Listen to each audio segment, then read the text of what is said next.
क्या आपने कभी सोचा है कि समुद्र की गहराइयों में क्या छिपा है, या फिर ये सोचा है कि समुद्र जीवों के अजीब बिहेवियर किस रहस्य की ओर इशारा करता है? आज हम आपको लेकर जा रहे हैं समुद्र के राज और अनसॉल्व मिस्ट्री की दुनिया में, जहां आपके मन में नए सवाल होंगे और हर जवाब एक और सवाल के साथ आएगा। हमारा सफर शुरू होता है मिडनाइट जोन से, जहां रोशनी कभी नहीं पहुंचती है। सोचिए, पूरी तरह अंधेरे में अजीब बायोलुमिनेसेंट जीवों के बीच। बायोलुमिनेसेंट वो जीव होते हैं जो लाइट एमिट करते हैं, लेकिन यहाँ का ट्विस्ट ये है, हाल ही में साइंटिस्ट ने एक और ट्रेंच खोला है जो कि मारियाना ट्रेंच से भी गहरा है। इस अंधेरे गहराई में क्या अजीब चीजें छुपी हुई हैं? कैसे वो जीव इस कठिन परिस्थितियों में जीवित रहते हैं और क्या ये हमें कुछ नया सीख दे सकते हैं? आइए आगे बढ़ते हैं एक ऐसी जगह की तरफ जो सेलर और पायलट्स को हैरान कर देती है। बरमूडा ट्रायंगल यहाँ के नौकाओं और विमानों के गायब हो जाने के किस्से हैं, लेकिन इसका कोई सॉल्यूशन अब तक नहीं मिला। हाल ही में साइंटिस्ट ने रिसर्च द्वारा समुद्र की गहराइयों पर प्रकाश डाली है। क्या इस अजीब तरह से इन विमानों और शिप्स के गायब होने के पीछे कोई साइंटिफिक इंटरप्रिटेशन है, या फिर कुछ अद्भुत घटनाएं बरमूडा ट्रायंगल में? चलिए अब हम चलते हैं एक अजीब सर्किल की ओर बढ़ते हैं जो समुद्र के तालाब में पाए गए हैं। जापान के किनारों पर बड़े बड़े शेप के कुछ सर्कल पाए गए हैं। ये 6 फुट तक बड़े हैं।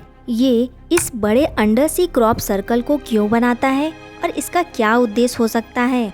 आपने सुना होगा ग्रेट लेक के बारे में, लेकिन क्या आप जानते हैं कि इनमें 100 से अधिक जहाज मिस्टीरियसली गायब हो चुके हैं? हाल ही में टेक्निकल प्रोग्रेस में हमें समुद्र की गहराइयों तक पहुंचाने में मदद की है। इतनी शांत झीलों में इतने सारे जहाज गायब हो जाने का कारण क्या हो सकता है, और क्या नए खुलासे हमें इस अजीबोगरीब लेक के पीछे की कहानी समझने में मदद कर सकते हैं? अब हम बढ़ते हैं समुद्र के उन गहराइयों में जहां ढेर सारे खजाने छिपे हैं।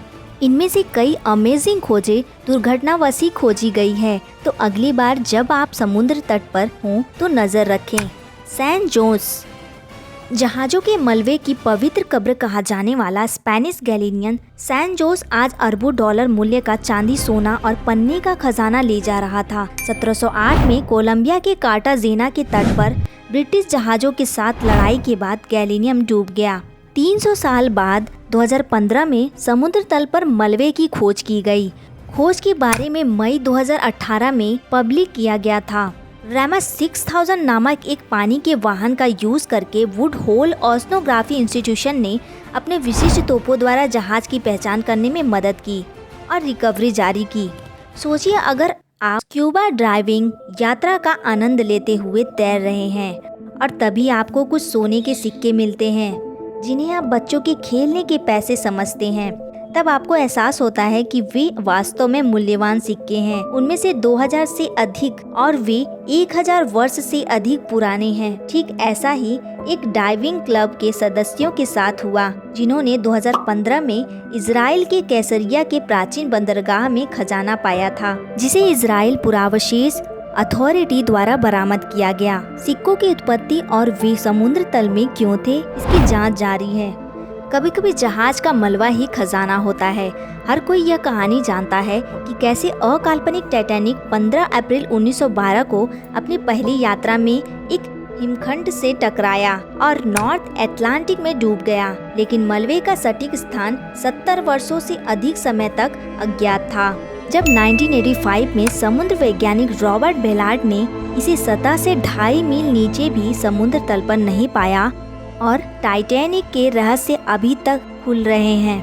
हाल ही में यह पता चला कि बेलार्ड वास्तव में 2 डूबी हुई शीत युद्ध पनडुब्बियों को खोजने के लिए एक गुप्त मिशन पर थे, जब उन्होंने डूबे हुए जहाज की खोज की। 1985 में जहाजों के डूबने के लिए एक बड़ा साल था। नुएस्ट्रा सेनोरा डी अटोचा का डूबा हुआ मदर लोड उसी साल जुलाई में फ्लोरिडा के की वेस्ट के तट पर पाया गया था।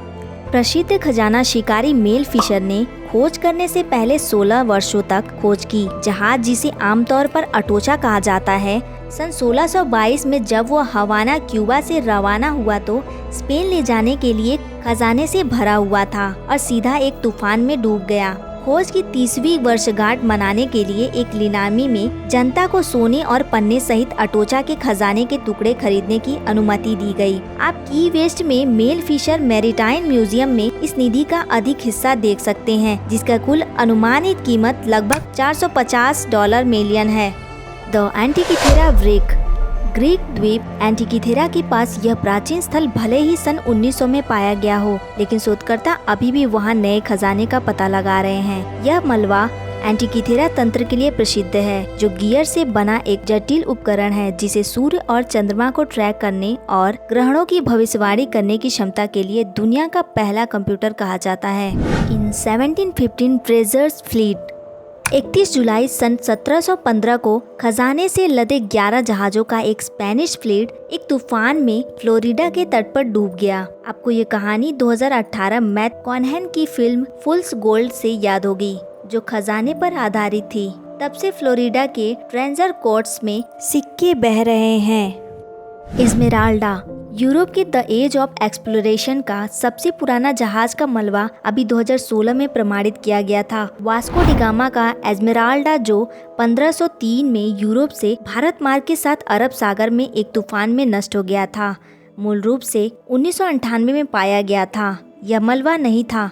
इसका लगभग 2 दशक बाद तक खुदाई की गई, जहां पर दुर्लभ सिक्के, एक जहाज की घंटी और अन्य कलाकृतियों जहाज की पहचान की पुष्टि करने में मदद की, और इनके खजाने अभी भी उभर रहे हैं। आज हमने देखा कि समुद्र के अंदर छुपी रहस्यमयी खजाने हमारी दुनिया में।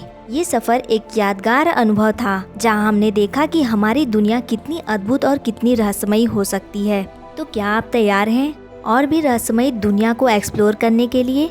क्या आपके मन में कोई सुझाव या सवाल है? हमें कमेंट बॉक्स में जरूर बताइएगा, और अगर आपने अभी तक हमारे चैनल को सब्सक्राइब नहीं किया है तो कर लें, ताकि आप हमारे साथ फ्यूचर वीडियोस को मिस ना करें। धन्यवाद। मिलते हैं अगले वीडियो में। तब तक अपना ख्याल रखिए और समंदर की गहराइयों में रहस्यमय दुनिया को एक्सप्लोर कीजिए।